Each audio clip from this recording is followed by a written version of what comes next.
the protests that are taking place, the latest round of protests, they seem to be pretty intense and pretty persistent, up to and including this latest tweet or post from the US president. What do you say is going on there? What do you say those protests are about?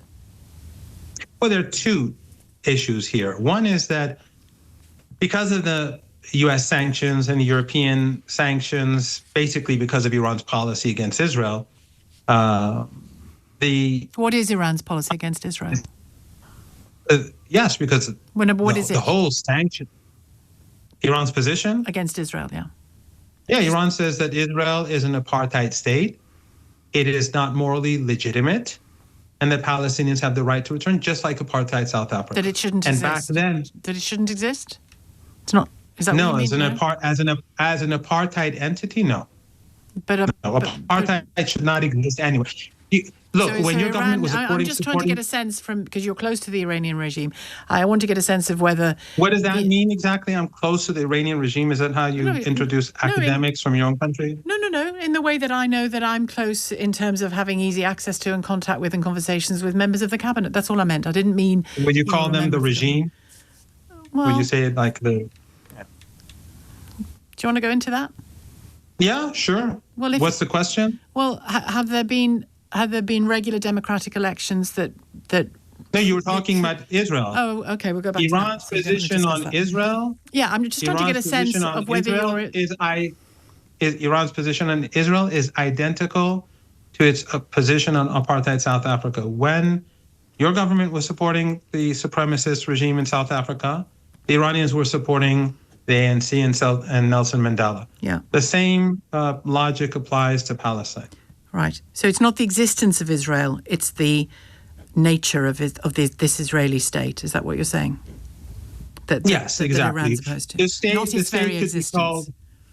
state could be called Palestine, it could be called Israel, it could be called Walt Disney, but as an apartheid state for Iran, this is not acceptable. And isn't Iran something of an apartheid state, particularly if you're a woman? Have you ever been to Iran? No, but there's lots of countries I haven't been to that I know about, hear about, read about, speak to people about. It's not an apartheid state. No, it's not an apartheid state. Women are dragged off the street for not wearing the veil? No, that's not true at all. It is true. Well, you can say it's true, but that doesn't make it a fact. I think most people listening know that it is true. I live in Iran. Many journalists come to Iran. Journalists that you can invite, Jewish journalist Max Blumenthal from the Grey Zone, invite him on your show. And he's been to Iran just recently for a couple of weeks. He went to different cities on his own with his wife, who's also a journalist. Ask him if any women have been dragged off the streets anywhere that he's been to. So you're denying that the Iranian government forces women to wear the veil, the hijab? Well, veil is one thing. I know it is. That's why I corrected myself. And those that don't want to... You mean a headscarf? The headscarf. A headscarf. And those that don't want to cover their hair, it's trouble for them, isn't it? No, nothing happens to them. No, nothing happens to them. And some of my students on campus, in classrooms on campus, they don't wear headscarves. So I think I'm just trying to get a sense. Is your assertion that in Iran, in the last decade, and even more recently than that, not a single woman, particularly a protesting young woman, has been detained and in one case died in custody with wounds from beating because she had her hair short? You don't believe that happened? No. Mahsa Amini had no wounds. There is no footage. There is footage of her. And in the footage, there is nothing that shows that she was beaten. She had a precondition. Yes, she was taken in, but she was not beaten for her dress. There is a law in Iran about a dress code, because whether you like it or not, they believe that the way in which the West promotes women is sexualization, commodification, objectification. So they'll have their own cultural boundaries, whether you agree with it or not. Well, you've said to me you agree with it or not. It doesn't. That's one thing. But women being dragged off the streets in Tehran. I've never seen that happen myself. No, but this that is like doesn't when mean it they keep hasn't saying happened, does it? gays in Iran are executed. I've never seen a gay person in Iran executed. But this is sort that doesn't of the mean it's myth never happened, does it? No. Just because you haven't seen a woman being dragged off the streets doesn't mean it hasn't happened. No, I'm not saying it's never happened. And you are wrong to say, London, if I can just like say, you London, are wrong to say that Mahsa Amini had no injuries. She had physical injuries, including a skull fracture and brain edema. No, she didn't. No. Well, an independent medical analysis and a UN fact-finding mission determined that she did. There was no UN fact-finding mission in Iran. Where are you getting this information? What was the name of the UN fact-finding mission team, the name of the person who did this? I don't have that in front of me, but I can find it for you. But you can say that about any statement that I make. No, but the thing is that I could do it back to you. No, because you can't, because the point is that you have to give me names. If I say in the UK, people are being arrested for saying no to genocide, for having a billboard in their hands, no to genocide, they're being arrested for that. I have to show footage of it happening. And I have to show the law saying that this is how it's done. And when you tell me that if you tell me, has a woman ever been dragged away? I'll say yes. If you say that have people been beaten on the streets by the police, I'd say yes. In protests and riots, it happens. Well, if you tell me innocent people have died in Iran in prisons, I'd say probably yes. Well, it's interesting. But when you tell, and I would say the same about your country as well. And I would say the same about your country. But in your country and in the West, the caricature of Iran is very far from reality. And the reason is because of your country's hatred for Iran, which has been ongoing for 45 years. If Iran was so deeply despised, then it should have collapsed by now, so long ago.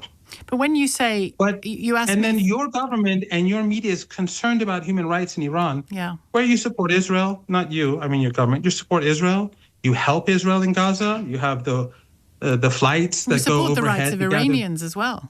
We support the rights of Iranians. No, you don't. You actually are a country that tries to harm Iranians because you impose sanctions on ordinary Iranians. The maximum pressure sanctions. Do you think the maximum pressure sanctions hurt a government minister? You know the reasons. They're intended to make ordinary people suffer. You might not like it, but you know the reasons for that. I mean, can I just come back to you on one thing? What are the reasons? Because since I don't like it, you should tell me. What are the reasons for the sanctions? The reasons include the proxy terrorist activity that's been, I would argue, I'm sure you are going to disagree with me, but the proxy terrorist activity that Iran has been involved in for decades. What are these now. Who are Hezbollah, these Hamas, others arming Syria. So Hezbollah you consider as a terrorist organization, right? In part. No. In part? Yeah. What does that mean? Is it a terrorist organization? In part, is it a terrorist in the same way that the Republican movement in Northern Ireland was in part terroristic in the same way that your government is a terrorist organization in part. Your government is a terrorist organization. Is that your view? That doesn't make sense. Either you're a terrorist or you're not. No, organizations can be partly terroristic and partly political. You know that. Just for your information, Hezbollah was created out of the Israeli invasion of Lebanon. It was a creation of the occupation. Just like the ANC was a terrorist organization and Nelson Mandela was a terrorist according to your government standards at the time, Hezbollah was created when the Israelis invaded Lebanon and took Beirut. But you do know, surely, as an academic, that organizations can be terroristic and political and have wings which are both, and social as well. The Republican movement in Ireland certainly did. So you're saying that the political wing of Hezbollah is not a terrorist organization? It has connections to a terrorist organization, yeah, but it operates on different levels. So it's not a terrorist organization? In part, it is. Look, I know you don't want to answer the question.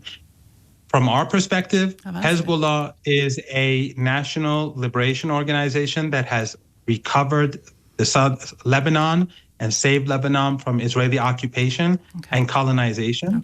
And Hezbollah's sin is that it supports the Palestinian people. Hezbollah has been resisting the Israeli regime and it opposes the regime and the ethnic cleansing and the genocide. Your government, your media supports the genocide. You like Israel. You like what they do, and you consider them to be in your camp. Obviously, we have huge differences because Hezbollah has not carried out mass slaughter, and Israel has. And your government supports despots, countries that have zero elections, but they're not regimes. But Hezbollah did carry out mass firing of missiles into Israel as well, just to report a fact back at you. Israel invaded Lebanon multiple times. It took Beirut, and Israel bombs intentionally apartment blocks in Lebanon. Just today, it destroyed houses in southern Lebanon. Almost every day, it carries out assassinations. I'm just making the point that the fire isn't just in one direction. It's actually, you're proving a point. You're proving a point that the Israeli regime, which carries out murder and slaughter, is normal, and it is not a terrorist organization. But Hezbollah, when it responds with far less fire capability and without killing all these civilians as the Israelis do, they're the terrorists. Okay. Or partially terrorists. And that standard of yours, and it's not just you, it's your country, it's your government, it's the entire Western political establishment, is the problem. Well, it is the problem in our region. And a problem because you are choosing despots and you are choosing regimes that carry out ethnic cleansing as your allies because they serve your interests. If I can speak, you say that is the problem. Iran has agency. It's making some of its own choices. Some of its people are currently protesting very vocally about the conditions they find themselves in, which I know some of which is related to sanctions. The women 2 years ago, many women were protesting about the conditions they find themselves in. However you characterise it, I will characterise it differently if I may, and I will equally characterise it. I didn't characterise it. I didn't say anything. You asked me a specific question about an individual. Did women protest 4 years ago or 3.5 years ago? They did. Yes, many did. Yeah. Did students protest? Yes, many did. Did people protest 3-4 days ago on the street in Tehran? Yes, people did. But the rioters, they're a different group of people. What should the Iranian government's response to, or what will, in your view, the Iranian government's response to the protests and what they're calling for and complaining about, what will it be? What's it likely to be in your view? Roxana, on the first day of protests, they were peaceful. Was anyone arrested? Did the police attack anyone on day one? That's when the protests were bigger, actually, in Tehran, right? Now we have small riots here and there where they attack the police, they shoot at the police, they throw Molotov cocktails, and so the police responds. But on day one, there was no violence. So for your and the government, because the government recognized their protests as legitimate. So for you, the Donald Trump the question for me is the question for me is that in your country, if there are protests in Iran, you don't see this as a normal process in civil society. You see it as the regime, as you like to call it, protest the regime on the verge. Protest is normal. I haven't said it's abnormal at all. But in your country, if there are protests and we see police officers hammering people, we question all the time. And they hammer, but that's a part of the process. But here in Iran, it's hang on, I'm going to insist on speaking here because I live here. You've said that to me a few times in this interview. I live here. I'm telling you that in this country, we frequently ask questions about how protests are policed and decisions that are made by government in response to protests. It is a very active. It is a very yes, but I'm just reminding you because you made the comparison between the two countries that here it is very normal for those protests, A, to happen, B, to be policed, questions to be asked about how they're policed, and questions to be asked about what political decisions are being made around them. It has been a very live conversation in this country for many, many decades. I must leave it there. Mohammad Marandi, thank you.